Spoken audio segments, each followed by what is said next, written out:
Welcome to Barnstable Today. I'm Nick Cortez. A group of dedicated West Barnstable Civic Association members have spent the last many months studying the present and anticipated future needs of the village's business district.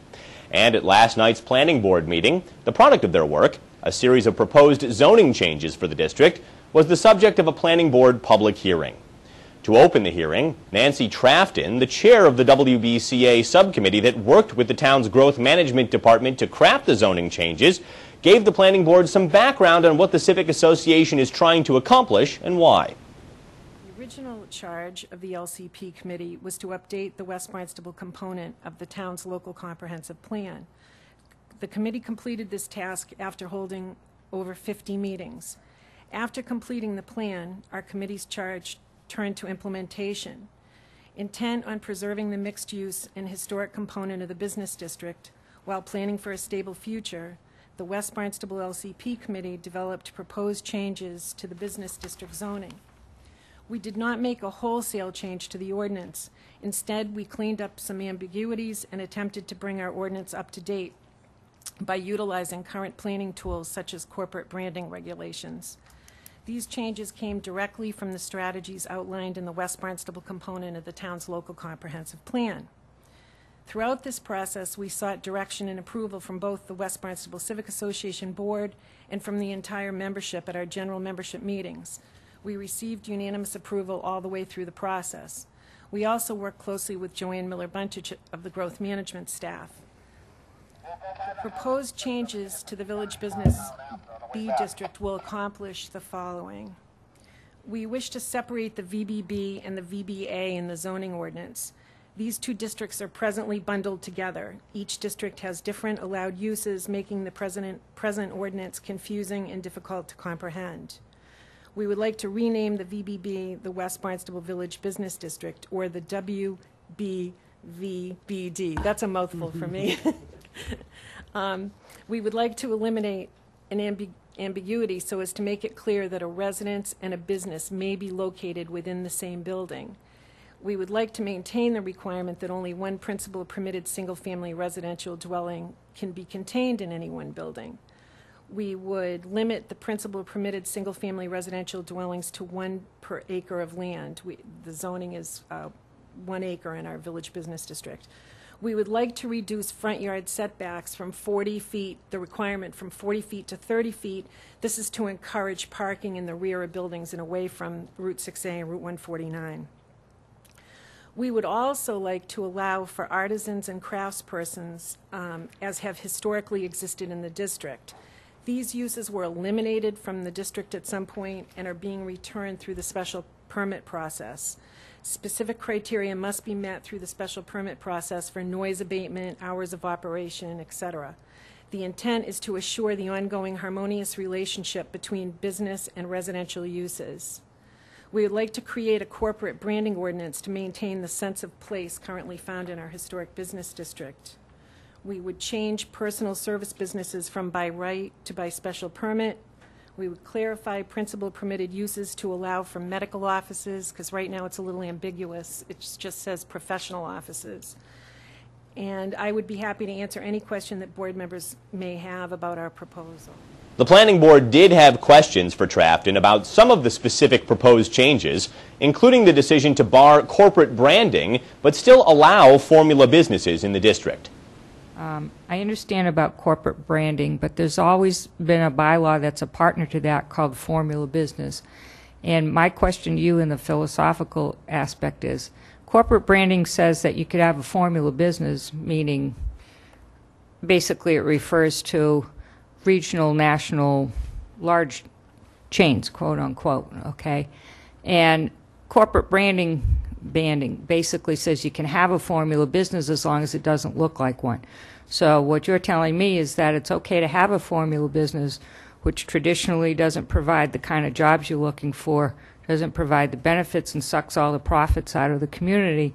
That's okay as long as it doesn't look like a formula business. So can you explain? I'm sure you've had hours and months and years of discussion about that, so I'm just curious. I think, you know, the way we look at it is, first of all, we don't allow restaurants in our village business district because of Board of Health regulations that basically prohibit it anyway.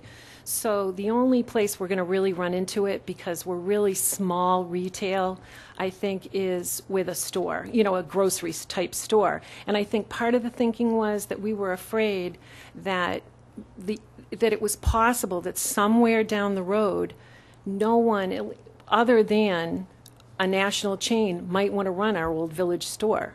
That we may, if we eliminated chains, that we might eventually eliminate even the possibility of having a little grocery store in our village. And I think that was part of what drove, a large part of what drove our decision making. So it's okay to have a formula business as long as it doesn't look like one. Right, right. That was the thinking. Would you explain the ATM clause that you inserted there? You're creating a non-conforming use right up front. Well, we didn't want to find ourselves in a situation where someone could drive to the outside of a retail business and get money. We want to hide the ATM and put it inside the building. We didn't want it on a drive-up one on the exterior of a building. We don't think it's historically correct, I guess, is the best way to put it. Any other questions from the board? I just have a question, Nancy, just with regard to the division between personal services and professional office. I'm looking through the definition that you've provided, and I understand, there's a line in there that says that you're looking for things that were traditionally provided in a village center or a small village area, but I can see some businesses that would toe the line between medical office and personal service. So it says. For instance, like a tanning or salon or something like that.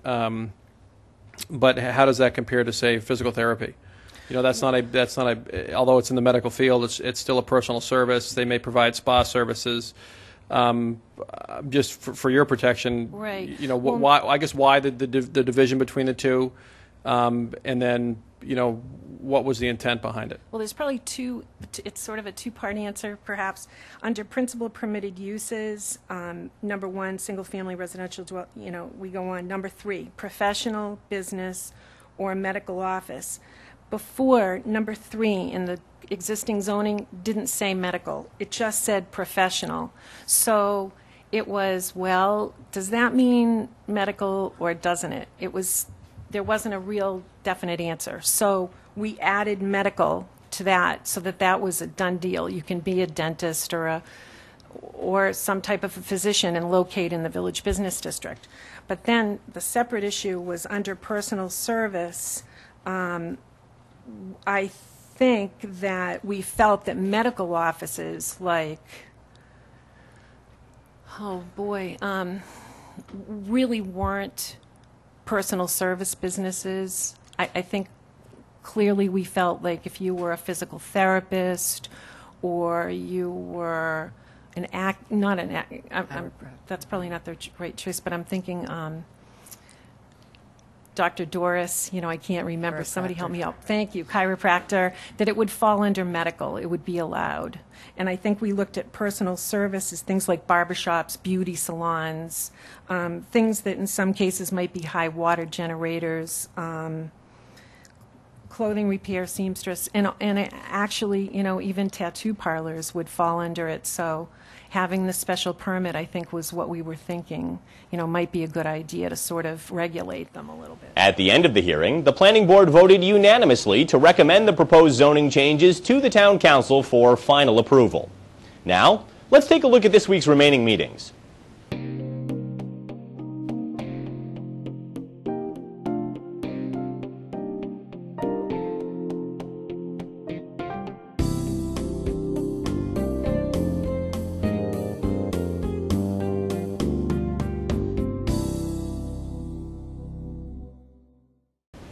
Well, that's all for now. I'm Nick Cortez, and we'll see you next time on Barnstable Today.